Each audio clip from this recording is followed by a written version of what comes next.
उदय नारायण चौधरी, जन्म 8 अगस्त 1952, जन्म स्थान मसौढ़ी, पटना।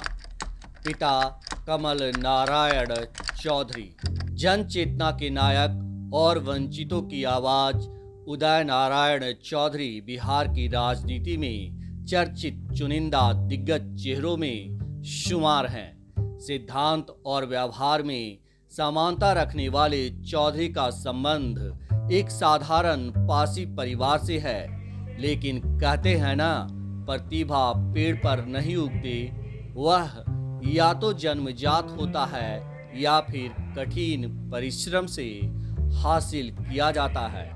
चौधरी में ये दोनों गुण हैं, तभी तो साधारण पासी परिवार में जन्म लेकर भी छोटी उम्र में ही वंचितों की आवाज बन गए। दबे कुचले लोगों में जन चेतना की अलख जगाने की शुरुआत कर बिहार के सामाजिक जीवन में उन्होंने अपनी एक पहचान बनाई। बाद में राजनीति में एक मुकाम हासिल किया और इनका राजनीतिक सफर निरंतर जारी है। वर्तमान में वे राष्ट्रीय जनता दल के राष्ट्रीय उपाध्यक्ष हैं। राष्ट्रीय जनता दल के 3 राष्ट्रीय उपाध्यक्षों में राबड़ी देवी, शिवानंद तिवारी और उदय नारायण चौधरी हैं। इससे भी इनके कद का अंदाजा लगाया जा सकता है। चौधरी 30 नवंबर 2005 को सर्वसम्मति से बिहार विधानसभा के स्पीकर चुने गए। 2 दिसंबर 2010 को चौधरी दूसरी बार सर्वसम्मति से बिहार विधानसभा के अध्यक्ष चुने गए। वे लगातार 10 वर्षों तक इस पद पर रहे, जो एक रिकॉर्ड है।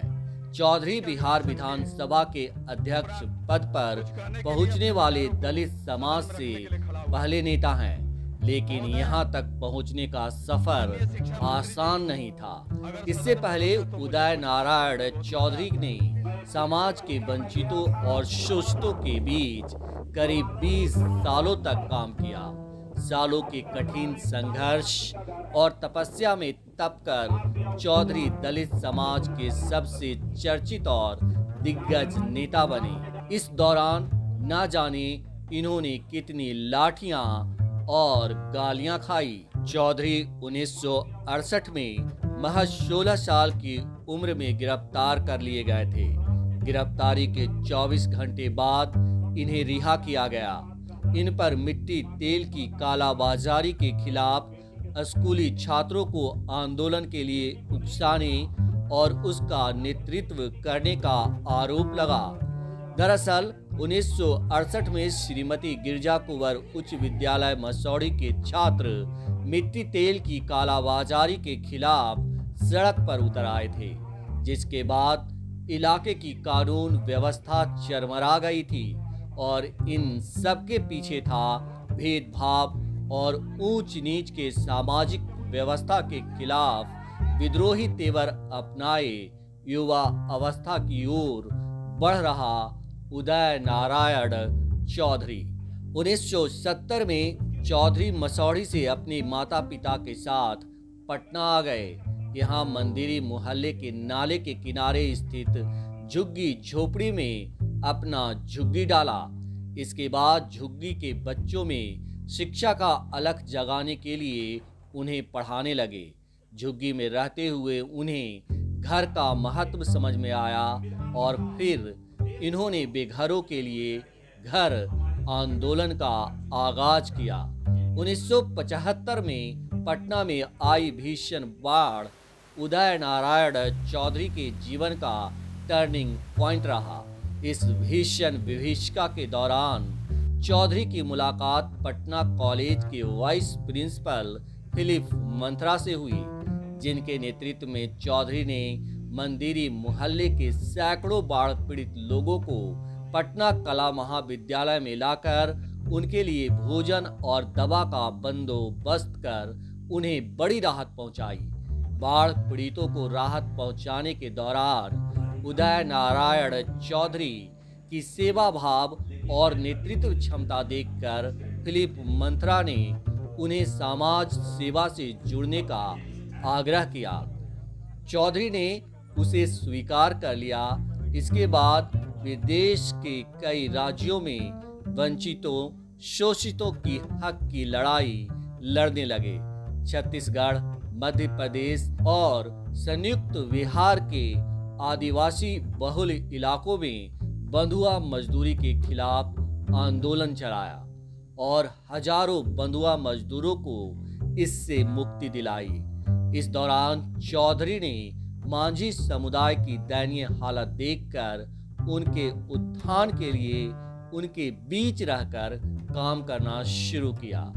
1980 के दशक में पटना के फुलवारी शरीफ में मुसहर समाज में शिक्षा और चेतना की अलख जगाने के लिए इन्होंने सबरी मेला का आयोजन शुरू किया। इस मेले की चर्चा देश के बाहर लंदन और फ्रांस तक हुई। मुसहर और आदिवासी समाज के उत्थान में जुटे चौधरी का सामाजिक दायरा कब विशाल वृक्ष बन गया, उन्हें खुद पता नहीं चला। राजनीति से सरोकार रखने वाले लोग इनसे राजनीति में आने की अपील करने लगे। कई बार बिना मांगे और बिना उनसे पूछे चुनाव लड़ने के लिए टिकट थमा दिया गया, लेकिन वे इसे टालते रहे। हालांकि राजनीति में इन्होंने पहला कदम 1968 में ही रख दिया था, जब इन्होंने केरोसिन तेल की कालाबाजारी के खिलाफ आवाज उठाई थी। समाज सेवा के साथ पढ़ाई में जुटे चौधरी पहली बार पटना विश्वविद्यालय के छात्र संघ चुनाव में समाज सेवा समिति के सदस्य निर्वाचित हुए। इन्होंने बिहार में 1974 और 1975 के ऐतिहासिक छात्र संग्राम में सक्रिय भूमिका निभाई। 1990 में जनता दल ने उन्हें बिना पूछे फिर से चुनाव लड़ने का टिकट थमा दिया, जिसकी जानकारी इन्हें अखबारों से मिली। जनता दल ने इन्हें 1990 के चुनाव में गया जिले के इमामगंज विधानसभा क्षेत्र से चुनावी रण में उतारा। इस तरह चौधरी पहली बार 1990 में विधायक चुने गए। लालू यादव बिहार के मुख्यमंत्री बने और लालू यादव ने चौधरी को अपने मंत्रिमंडल में गृह एवं कारा मंत्री बनाया। लेकिन 15 जुलाई 1991 को इन्होंने बड़े मंत्रिमंडल की बजाय छोटा मंत्रिमंडल रखने के लिए नैतिकता के आधार पर त्याग पत्र दे दिया। जब लालू यादव को चारा घोटाला में जेल जाना पड़ा, तब उन्होंने सबसे ज्यादा भरोसा उदय नारायण चौधरी में जताया और पार्टी की कमान थमा दी। इमामगंज विधानसभा की जनता ने 5 बार इन्हें जन समर्थन दिया। 2014 में जेडीयू ने इन्हें जमुई लोकसभा क्षेत्र से मैदान में उतारा। इस दौरान जेडीयू के 36 में से 33 प्रत्याशियों की जमानत जब्त हो गई, लेकिन चौधरी अपने चेहरे के दम पर 2 लाख से ज्यादा वोट पाकर तीसरे नंबर पर रहे। तो ये है उदय नारायण चौधरी का दम। लेकिन बात यहीं खत्म नहीं होती। आमतौर पर चुनाव के बाद नेता और जनता का सरोकार खत्म हो जाता है, लेकिन सिद्धांत और व्यवहार में समानता रखने वाले चौधरी जमुई की जनता के साथ आज भी परिवार की तरह जुड़े हैं।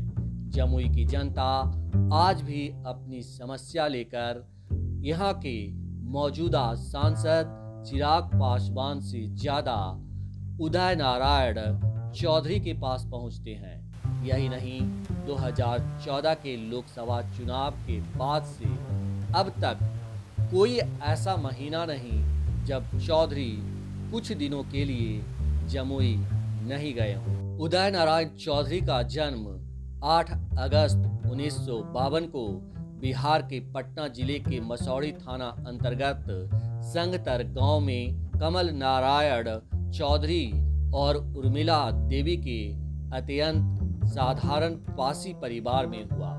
कमल नारायण चौधरी एक स्वतंत्रता सेनानी और सामाजिक कार्यकर्ता के तौर पर चर्चित थे।